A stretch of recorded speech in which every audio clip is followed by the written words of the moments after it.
کتابیں سینہ نہیں کھول سکتی، سینہ کھلتا ہے تو اللہ کے ولیوں کی نگاہ سے کھلتا ہے۔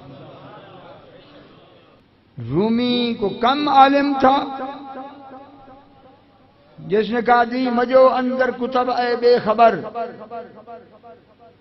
کہ اے جاہل انسان دین کتابوں میں مت ڈھونڈ، علم و حکمت در کتب دین از نظر۔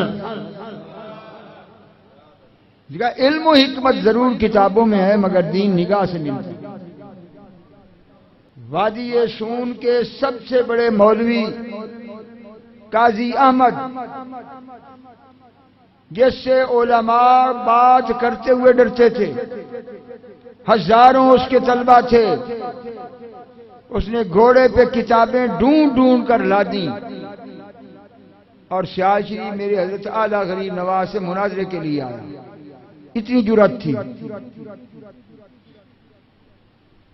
تو جب پہنچا تو میرے اعلیٰ غریب نواز نے فرمایا کہ مولوی صاحب اتنی مبارک کتابیں بغیر وضو کے آئے ہو۔ اس وقت سوچنے لگا کہ واقعی وضو تو میں نے نہیں کیا۔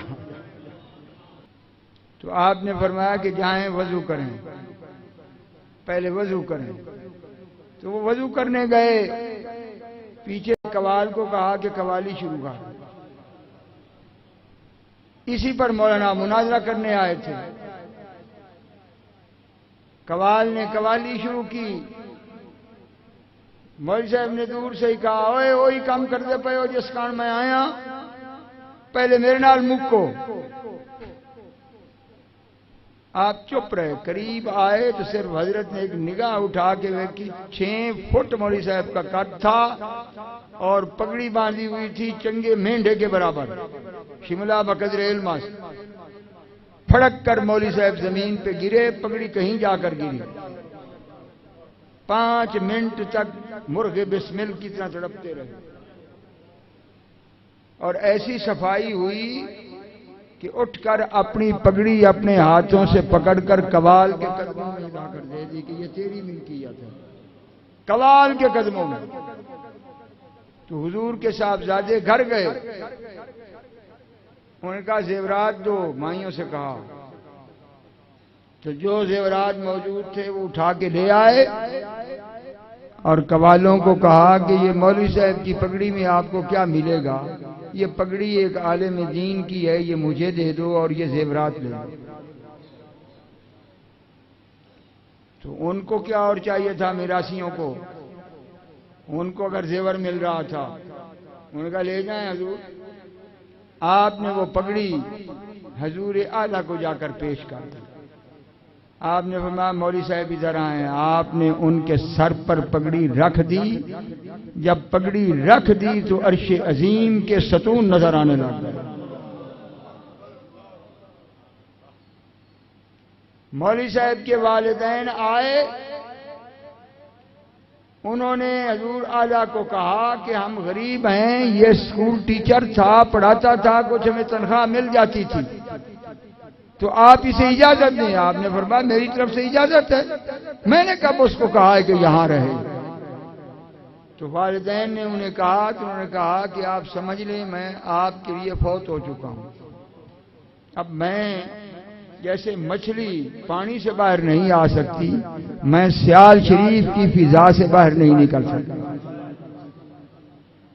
پھر وہ کتابیں جو لاد کر لائے تھے، کنواں تھا سیال شریف سے مشرق کی طرف، تو اس پہ ساری کتابیں جوڑ کر نا کنویں پہ بیٹھ کے ڈل جسے کہتے ہیں، پرانا کنواں، ایک ایک کتاب کو پکڑتے اور پھاڑتے اور پھینکتے، کہتے تو نے مجھے اندھیرے میں رکھا، ایک ایک کتاب۔ حضرت صاحب کو کسی نے بتایا کہ مولوی صاحب کتاباں دی رڑی کڈی بٹھائی نہیں۔ آپ نے فرمایا ان کو بلا کے لے آؤ۔ آئے تو حضور نے فرمایا مولانا کتابوں میں نور ہے، پہلے تجھ میں فطور تھا۔ کتابوں میں کچھ نہیں ہے، وہ نور ہیں، لیکن تجھ میں فطور تھا، اب تجھ میں نور آ گیا ہے تو یہ کتابیں تجھے نور ہی دکھائیں گی۔ پوری زندگی وہ شخص سیال شریف سے باہر نہیں گیا، آج بھی ان کا مزار آستانہ عالیہ سیال شریف کے، اور اتنا مقام تھا جب فوت ہوئے جنازہ اٹھاتے تھے تو بارش شروع ہو جاتی تھی تو رکھ دیتے تھے، بارش رک جاتی تھی، جب پھر جنازہ اٹھاتے تھے بارش شروع ہو جاتی تھی، شام تک یہی حال رہا۔ تو حضرت پیر سیال ثانی صاحب کا دور تھا، حضور اعلیٰ کا وصال ہو گیا تھا، آپ نے فرمایا یہ زمانے کا غوث ہے، اس کا جنازہ بارش ہی میں ہو۔ یہ ہے فرق صرف کتابوں والوں کا اور ان کا جن کے پاس کتابیں بھی ہیں، جن کے پاس ولی کی نگاہ بھی ہے۔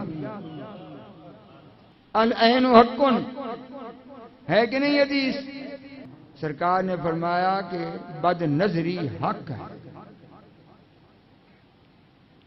اور نظر جو ہے یہ اونٹ کو ہنڈیا میں پہنچا دیتی ہے اور نظر بندے کو قبر میں پہنچا دیتی ہے۔ یہ حدیث پاک ہے۔ ایک عام بندے کی نظر میں اتنی طاقت ہے کہ وہ بد ہو کر بندے کو قبر تک پہنچا دیتی ہے، تو جس نگاہ کو رب کہے کہ میں اس کی آنکھ بن جاتا ہوں جس سے وہ دیکھتا ہے، وہ نگاہ